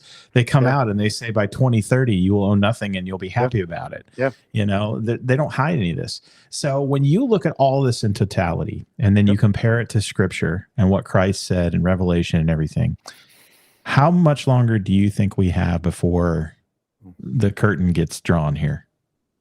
Yeah, so there's a generation that we're told about by Jesus, and it's called the fig tree generation. And it's an overarching sign to his oration that he provides for the exact chronological order of the main events in Matthew 24, Mark 13, Luke 17, and Luke 21. And we know it's chronological order because he says, and then this happens, and then this happens. That's the Greek word toda. It means exactly that. Don't let anybody tell you otherwise. That he's given you the chronological order separated in the middle by the abomination, and then advises you to go look up Daniel so you understand the timing and the meaning of that event. And so when we look at the fig tree generation, this is an overarching sign of one of three provided in his oration to help you guide yourself in it. The other two are the birth pangs, or the sorrows, which get stronger and with the same catastrophes throughout that fig tree generation. Even so much so that even the catastrophes that we will think will be apocalyptic because we don't know the Bible well enough won't even be enough for the seal judgments, which is 25% destruction of everything on the earth, including people. Yeah. So we could get a war that could kill 10% of the population, and we would think that would be apocalyptic. And it would seem like that to us. And so you have wars, rumors of wars, pestilence. You also have famine and earthquakes, and they're going to get stronger, and they're all contrived. Brought on by those who rule this world, the council of the gods, the invisible ones, by their spurious offspring through the divine right to rule, the royals that rule today, that want to have this rendezvous with destiny. Yeah. Right. So they're going to bring this on, and they want to do it before the ordained time. So they have to do contrived things. So when we get the false prophets, they can prophesize catastrophes because they're going to cause them. And they're using that angelic technology to do it that we're just catching up to that was just before the flood. Because we can't do things that they could do before the flood, like change DNA.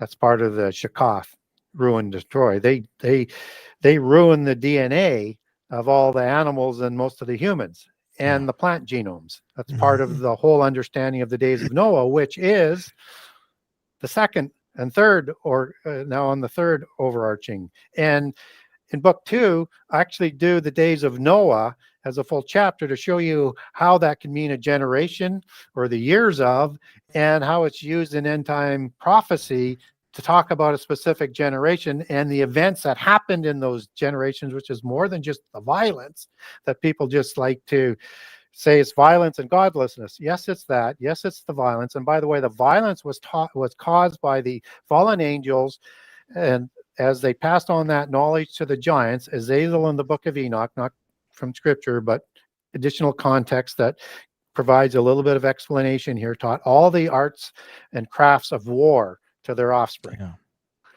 And that included the technology to build things like the pyramids, Machu Picchu, things that we can't do today, just to keep it sort of short. And that the days of Noah, we need to understand, and those are the exact words that were used in Genesis 9:29 to describe what? The generation of Noah, which was 600 years before the flood and 350 years after the flood. So we have to understand both sides, and also understand giants were on both sides of the flood. Yeah. And that he uses Sodom and Gomorrah in the Lot version, as well as the days of Noah, as that transition from a destruction by water to the destruction of fire. That is the damage that's going to be caused by the angelic technology, where no flesh would be saved except that Jesus steps in. So there's a specific generation, a fig tree generation. I don't think it's 650 years of Noah, because we don't have those generations. It was reduced to 120 years in Genesis 6:3.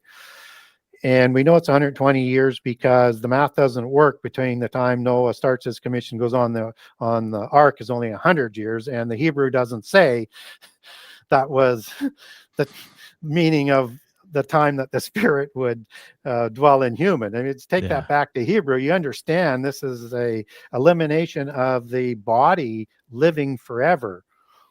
Right? Our human spirits go to sleep and back to heaven, according to Ecclesiastics.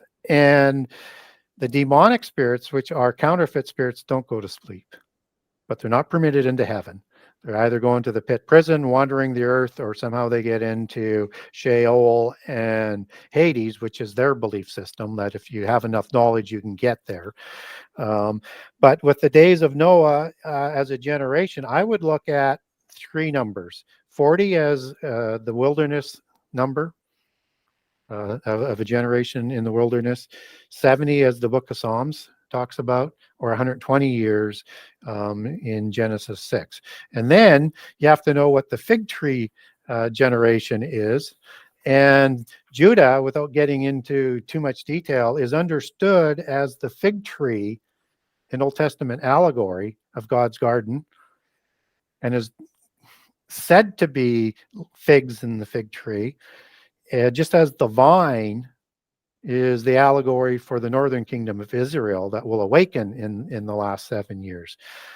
And so when Jesus is on his way to the temple, he is going to kill a fig tree after eating a fruit, because he says it's no longer bearing good fruit. So he uses that as an analogy, and the people of Judah, the southern kingdom at the time, they know who he's talking about. And then he goes in and talks about he's going to have the temple is going to be destroyed, right? And then from there he goes on and gives after the disciples ask for it, he gives the oration of the end time. So the fig tree generation, when you see it in bloom or in leaves, then you know that that's the generation. So there's one specific godless generation, as the book of Timothy talks about. Right? Kind of is pretty accurate. You could fit that over on our generation quite easily. Yeah. So for sure. When do you use that as the start of the fig tree generation? And because we have the southern kingdom back in the land of the covenant. So they swore their independence in 1947, but one of the other criteria is that the southern kingdom needs to be in control of Jerusalem. They get that in 1967. So I think we might be in that fig tree generation, And if I was to pick one, that's what I would use for information to say that would start that generation. If it's 40 years, well, we're into the Messianic time, as a lot of the Messianic Jews believe we are, and at the end of the 10 Jubilees, which was 2017, and into the Messianic period. But it could be 70 years, which would mean the start of the last 7 years could start sometime after or into the 2030s. But if it's 120 years, we have a ways to go. But even if it's 120, and even if it is 120 years, you don't have to complete that whole generation, because Jesus steps in before everything is destroyed. So I think we're in that fig tree generation, but we have a long ways to go yet. We don't have world government. We have them talking about it. We don't have the universal religion, which has to come first, and the false prophets, and be the thing that actually is going to make the ability to have the 10 kings come. And by the way, nothing new is under the sun. Atlantis had 10 kings. Just as you have 10 toes in Daniel 2, you have the 10 horns in Daniel 7, the 10 kings and horns in Revelation 12, 13, and 17.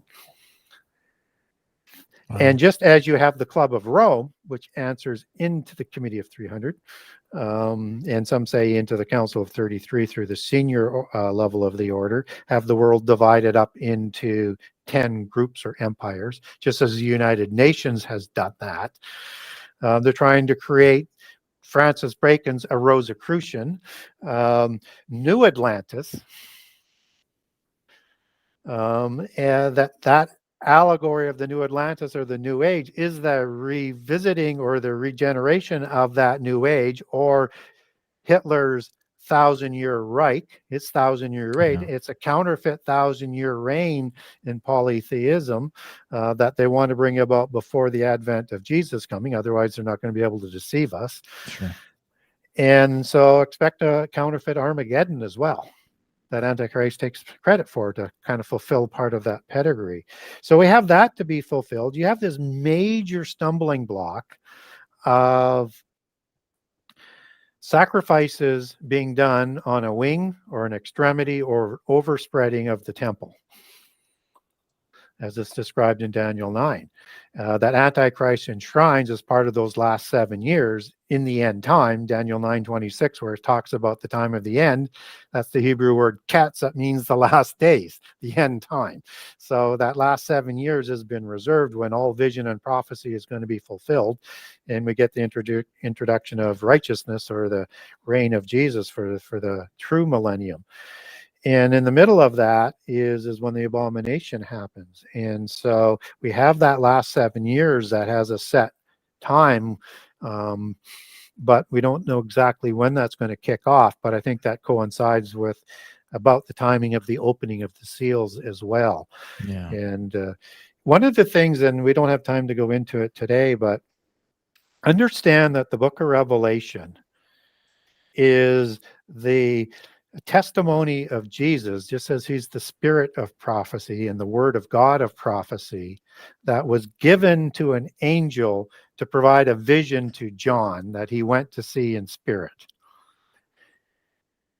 Revelation has to fit perfectly with Jesus's oration in Matthew 24, Mark 13, Luke 17, and 21. It has to.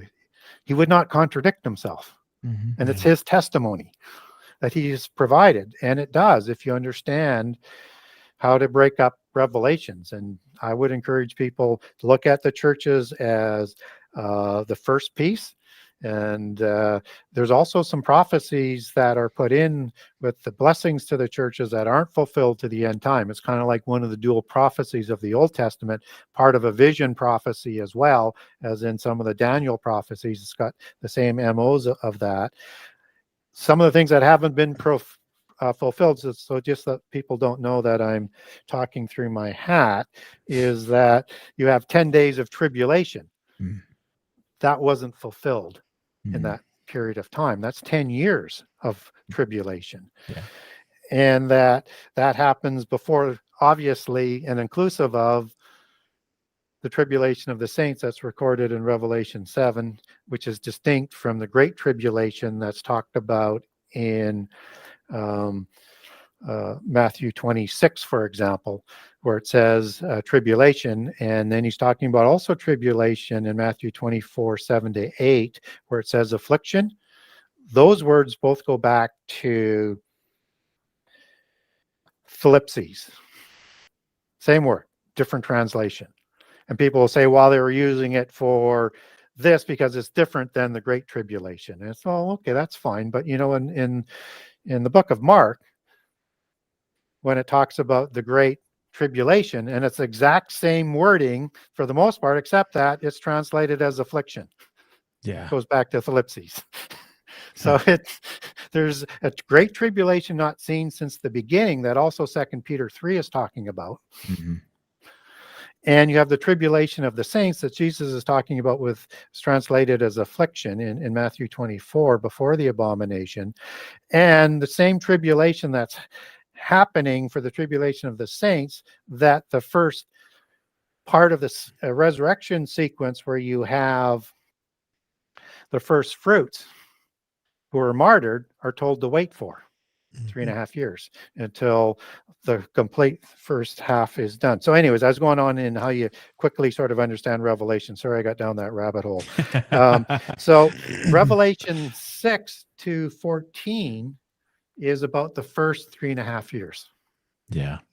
Okay. And in Revelation 14, starting in about verse 7, you're going to get the angel preaching the final gospel, which Jesus is talking about before the abomination in Matthew 24 that happens. It also includes the two witnesses that in Revelation take 3.5 years to finish just before the destruction of Babylon. And you also have the 144,000 that are shown in 14:1 through about 7, which are shown as first fruits in heaven as the completion of the first fruits resurrection. And it's Christ the first fruits, and then when he comes, those who sleep and those who are still alive as part of that resurrection sequence. And then after the angel preaches that gospel, as Matthew says, as it said in Matthew by Jesus, then the end will come. That's the Great Tribulation. That's after the abomination. Then you get a summary in Revelation 14 of the major events of the last 3.5 years, beginning with the destruction of Babylon, which happens first, as recorded in detail in Revelation 17, by the 10 kings who hand their power over to Antichrist, who rules for 3.5 years in Revelation 13. And then you get the introduction of the mark of the Antichrist, that's recorded in the detail in Revelation 13.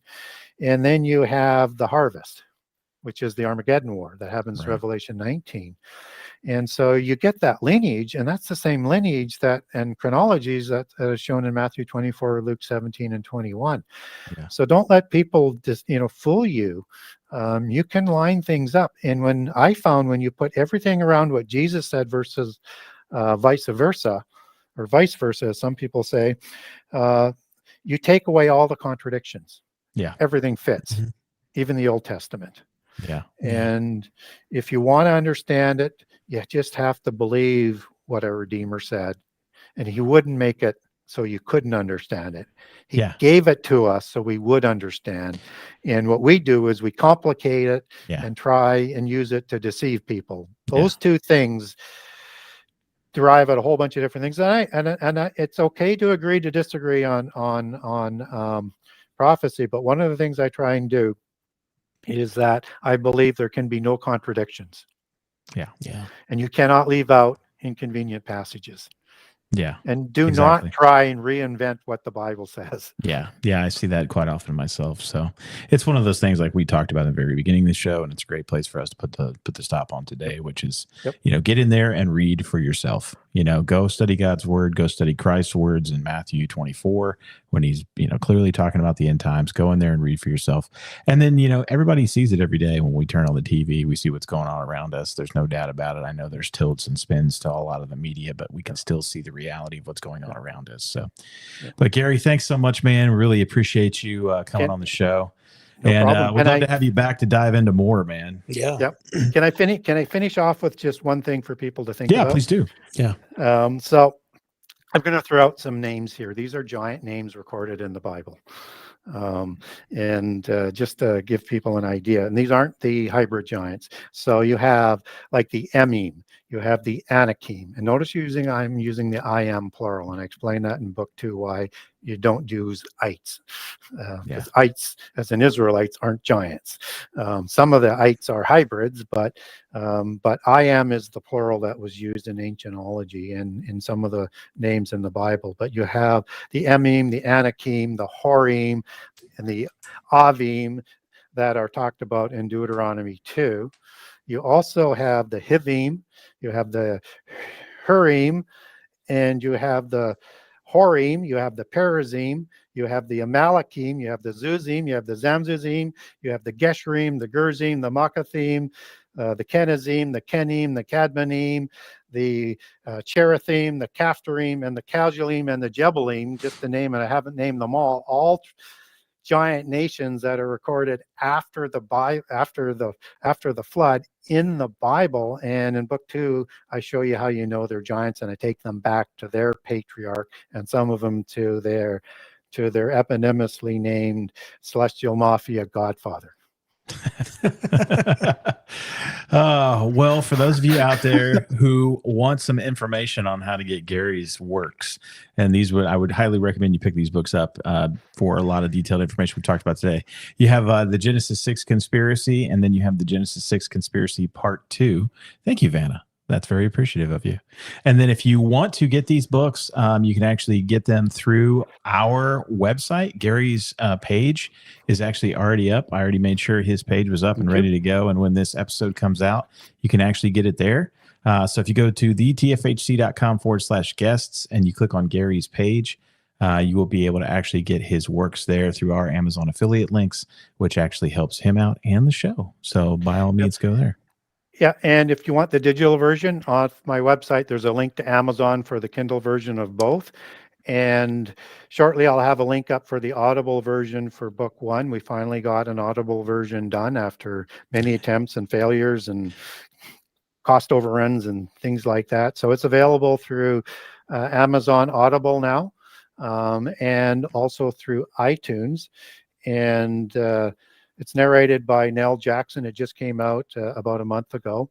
And they're working on book 2. That's going to be a little bit longer. Mel Jackson, unfortunately, is recovering from redlining 3 times with heart attacks and an out-of-body experience. And so we're praying for him to come to health. And I needed somebody who could understand the Apocrypha, ancient words.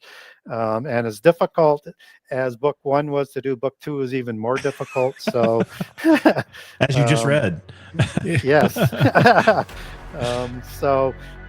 Hoping that'll be out before Christmas. But people have been asking me for years for book 1, and so many people have tried, but they start into it and they just say we can't. It's just too difficult of a project, and we can't do it. So we finally got it done, and hopefully people will enjoy the Audible version. Very much. Gary, thanks so much, man. We appreciate you coming on. Yeah, my pleasure. Yeah, absolutely. And with that, we will bid you adieu until next time on The Foil. Take care. Bye.